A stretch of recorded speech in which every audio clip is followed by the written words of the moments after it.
अस्सलाम वालेकुम। उम्मीद है आप सब लोग खैरियत से होंगे। आज मैं रिव्यू करने जा रहा हूँ सुल्तान सलाउद्दीन यूबी एपिसोड 8 का, जहाँ बात होगी असैसिन्स जिन्हें असैसिन्स भी कहते हैं, ग्रोगर की शैतानियों की और उस सीन की भी जहाँ मुझे लगा कि मैं अर्तुगरुल ड्रामा देख रहा हूँ। तो इसलिए वीडियो को एंड तक देखना और अगर वीडियो पसंद आए तो लाइक और सब्सक्राइब करना मत भूलना। तो चलो शुरू करते हैं।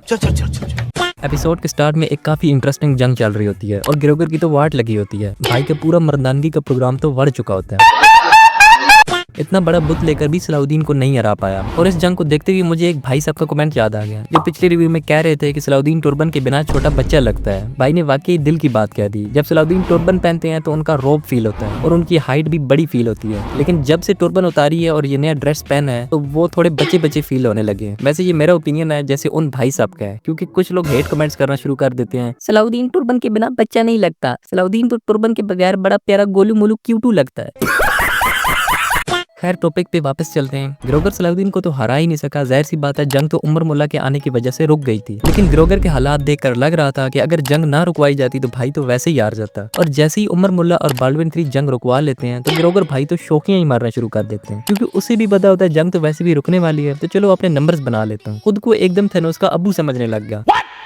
लेकिन सच कहूँ तो पूरी फाइट मुझे मोहल्ले के बच्चों की लड़ाई लग रही थी, जहाँ 2 बच्चे लड़ रहे हो और मोहल्ले वाले या उनके माँ बाप आ जाए रुकवाने, और गैब्रियल जैसा बंदा जैसे ऑलरेडी कुट पड़ चुकी होती है, जब वो देखता है कि कोई लड़ाई रुकवाने आ गया है तो हूंचने लग जाता है जैसे उसने तो कुट खाई ही ना हो। और हाँ, बाल्डविन 3 भी नींद से उठकर ग्रोगर को रुकवाने आ जाता है, वरना पिछली एपिसोड में तो ग्रोगर ही किंग बना हुआ था और बाल्डविन 3 का अब्बू भी।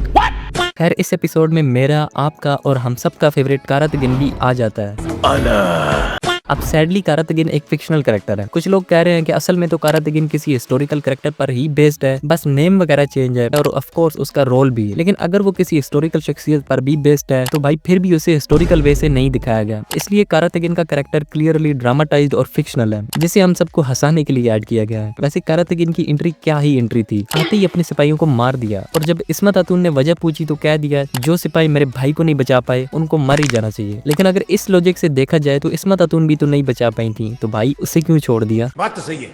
हर पूरी एपिसोड में कारातगिन सलाउद्दीन के पीछे हाथ धोकर पड़ा हुआ था। जब देखो सलाउद्दीन को मारने पर तुला होता है। ये तो इस्मत खातून का सबर है जो उसे बार बार रोक लेती थी। वैसे इस्मत खातून मुकम्मल तौर पर सुल्तान नूरुद्दीन के खिलाफ नहीं है, क्योंकि उन्हें अभी भी लगता है कि सरदारों को सुल्तान नूरुद्दीन ने नहीं मरवाया, लेकिन वो थोड़ा शक में है, इसलिए अभी तक वो सुल्तान पे मुकम्मल भरोसा भी नहीं कर रही। बट होप सो जल्द जब सच सामने आ जाएगा तो इस्मत खातून सुल्तान नूरुद्दीन के साथ इत्तेहाद कर लेंगी और फिर शायद कारातगिन भी सलाउद्दीन की जान बख्श देगा।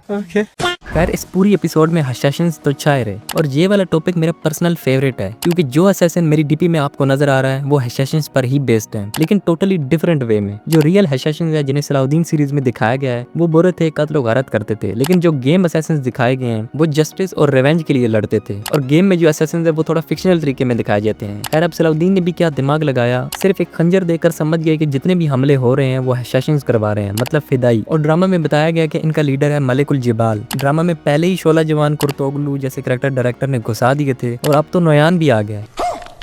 लगता है डायरेक्टर की पूरी कोशिश थी कि अर्तुगरुल को कॉपी किया जा सके। सेम फील, सेम एक्टर्स और इवन कई सीन्स भी लगभग सेम ही थे। वैसे अगर तुम ड्रामा बना रहे हो तो कुछ नया ट्राई करना चाहिए था, लेकिन नहीं, डायरेक्टर भी उन एडिटर्स की तरह निकला जो मेरी एडिट्स के आइडिया कॉपी करते हैं।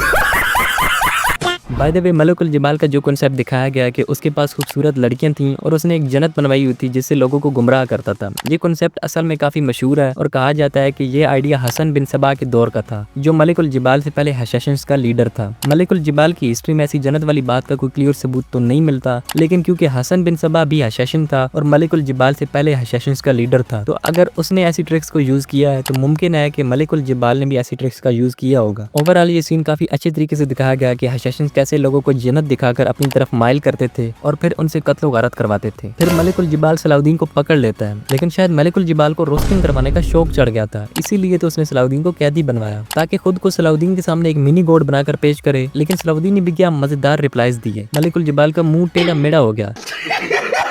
मुझे तो उसका फेस एक्सप्रेशन देखकर इतनी हंसी आई जब सलाउद्दीन इसको झूठी बातों का ठंडा और तमीजदार रोस्ट कर रहे थे। लेकिन सबसे शॉकिंग बात ये थी कि सलाउद्दीन खुद कैदी होने आए थे, क्योंकि उन्हें मलिकुल जिबाल के अड्डे का पता लगाना था। वैसे सलाउद्दीन ने भी दिमाग तो कमाल लड़ाया, लेकिन इतना बड़ा रिस्क भी सर ले लिया। लेकिन यहाँ पर एपिसोड खत्म हो जाती है और हमें ये नहीं पता चलता कि सलाउद्दीन मलिकुल जिबाल की जहन्नम से कैसे निकलेंगे। सो लेट्स सी कि अब नेक्स्ट एपिसोड में क्या धमाका होता है। खैर यही था आज की इस वीडियो के लिए। वीडियो पसंद आए तो जल्दी से लाइक ठोको और सब्सक्राइब भी ठोक दो। मिलते हैं किसी नेक्स्ट वीडियो के अंदर। अल्लाह हाफिज़।